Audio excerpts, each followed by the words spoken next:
कलिंगड ज्यूस।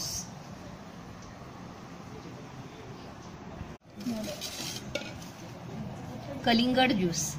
तुम्हाला जर माझी रेसिपी आवडली तर लाईक करा, शेअर करा, सबस्क्राईब करा। नमस्कार, मी शीला पाटील, शिदोरीमध्ये आपले स्वागत आहे। आज आपण पाहणार आहे कलिंगड ज्यूस। कलिंगडापासून आपण ज्यूस करणार आहे। लहानांपासून मोठ्यांपर्यंत हे ज्यूस सगळ्यांनाच आवडतं।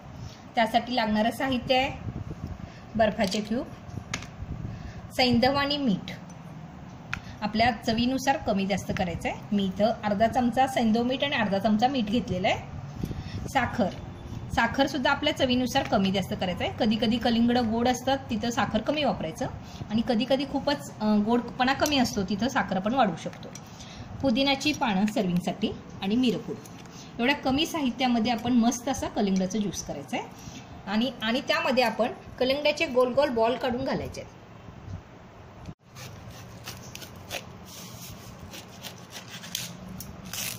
वाव, छान आहे।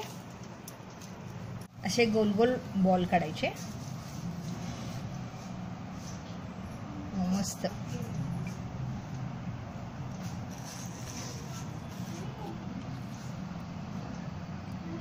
आपण हे सर्व करताना वापरायचे। कलिंगडाचे असे गोल गोल बॉल काढून घ्यायचे। आपण हे सर्व करण्यासाठी वापरायचे आहे।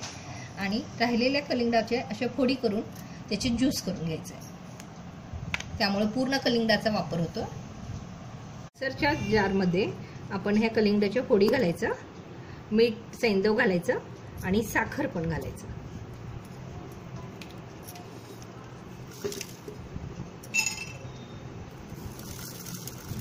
मिरं ठेचून घ्यायचं आणि मिरपूड घालायचं आणि ज्यूस करून घ्यायचं। ज्यूस करून घेणे मिक्सरला। मस्त कलरचा कलिंगडाचा ज्यूस तयार झालेला आहे। आपण आता ते सर्व करू। ग्लासमध्ये बर्फाचे क्यूब घालायचं। बर्फ आपल्याला हवं असेल गार तरच वापरायचा, नाहीतर नाही घातलं तरी पण छान लागतं।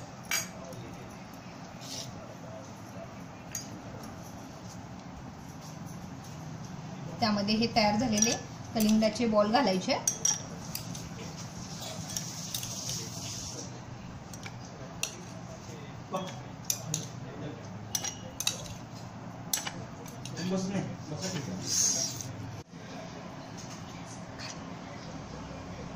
असे बॉल घालायचे आपण त्यामध्ये। किती सुंदर कलर आला याचा। आता त्यामध्ये तयार झालेला ज्यूस घालायचा।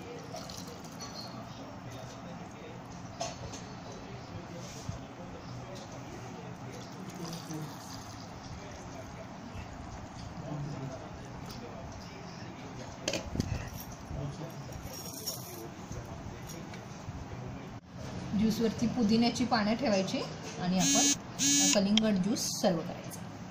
कलिंगड ज्यूस।